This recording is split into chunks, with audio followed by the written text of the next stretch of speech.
लखनऊ से breaking news action में BSP प्रमुख मायावती चुनाव में मिली हार के बाद गिरी गाज। बीएसपी की सभी इकाइयों को किया भंग। समीक्षा बैठक के बाद मायावती का ऐलान।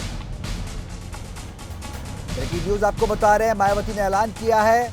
बसपा सुप्रीमो ने लखनऊ से ब्रेकिंग न्यूज एक्शन में बीएसपी सुप्रीमो मायावती चुनाव में मिली हार के बाद सभी इकाइयों को भंग किया।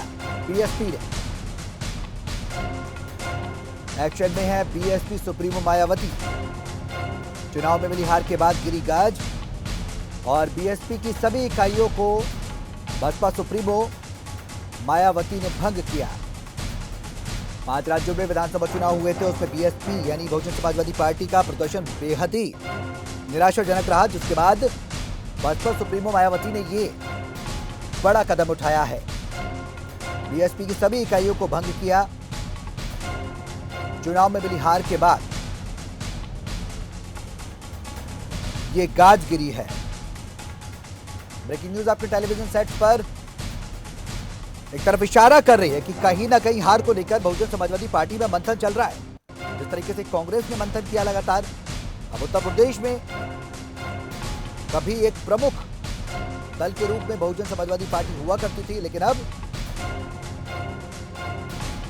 बसपा अपनी जमानत भी नहीं बचा पाई और विधानसभा चुनाव में उसकी जमानत भी जब्त हुई, जिसको लेकर अब मंथन चल रहा है। संजीव कमासिया हमारे राजनीतिक संपादक हमारे साथ जुड़ चुके हैं, सीधे उनका रुख करेंगे। चुनाव में मिली करारी हार के बाद बसपा सुप्रीमो ने संजीव सारी इकाइयों को भंग कर दिया है। किस तरीके से देखा जाए इस फैसले को मायावती के? देखिए सौरभ, उत्तर प्रदेश में 2022 के विधानसभा चुनाव हुए हैं और भारतीय जनता पार्टी के सामने बहुजन समाज पार्टी ने अकेले अपने दम पर चुनाव लड़ने का निर्णय लिया था। लेकिन जिस तरीके के नतीजे आए, बहुजन समाज पार्टी का पूरी तरीके से उत्तर प्रदेश से सफाया हो गया। मात्र एक सीट बहुजन समाज पार्टी के हिस्से में आई और आज मायावती ने उस पर समीक्षा बैठक की और अपनी सभी इकाइयों को भंग कर दिया है।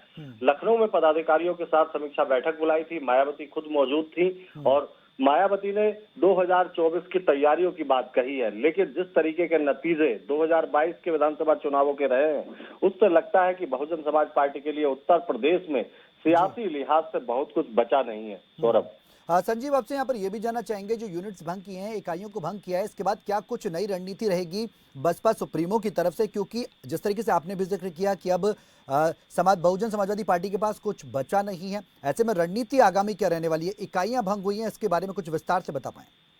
देखिए, उत्तर प्रदेश सियासी लिहाज से अलग सूबा है सौरभ। आप समझिए कि भारतीय जनता पार्टी जिस ताकत के साथ उत्तर प्रदेश और देश में उभरी है, उसका मुकाबला क्षेत्रीय दल अकेले मिलकर नहीं कर सकता है। 2019 के लोकसभा चुनावों का जिक्र करूं तो समाजवादी पार्टी और बहुजन समाज पार्टी दोनों मिलकर चुनाव लड़े थे और उनका vote of percentage Uttar Pradesh में 50 के ज्यादा हो जाता है।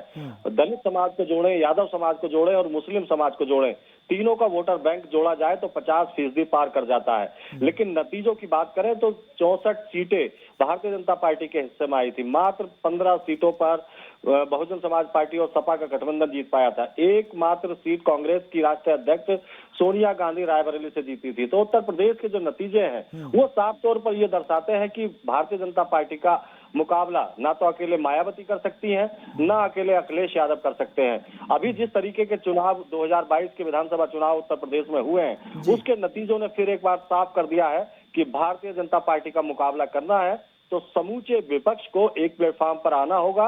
और मायावती पहले से ऐलान कर चुकी हैं, अखिलेश यादव के खिलाफ जो तल्खी उनके बयानों में देखने को मिलती है, तो इस तरीके की संभावनाएं नहीं है कि उत्तर प्रदेश में भारतीय जनता पार्टी के खिलाफ बहुजन समाज पार्टी और अखिलेश यादव एक प्लेटफॉर्म पर आए। और 2024 के नतीजे बताएंगे कि उत्तर प्रदेश में समाजवादी पार्टी और बसपा की हैसियत क्या है। और नरेंद्र मोदी का जो उद्गार 2014 के बाद पूरे देश में हुआ था, उसने विपक्षी पार्टियों को पूरी तरीके से नेस्तनाबूद करने का काम किया है। सौरभ, चलिए, बहुत बहुत शुक्रिया संजीव तमाम अपडेट्स के लिए। तो एक्शन में बसपा सुप्रीमो मायावती लखनऊ से इस वक्त की ब्रेकिंग न्यूज आपके टेलीविजन सेट पर हम बता रहे हैं। चुनाव में मिली करारी हार के बाद अब गाज गिरी है। बीएसपी की सभी इकाइयों को उन्होंने भंग किया है। मंथन चल रहा है और 2024 के लोकसभा चुनाव को लेकर रणनीति तैयार की जा रही है कि किस तरीके से लोकसभा चुनाव को टारगेट किया जाए।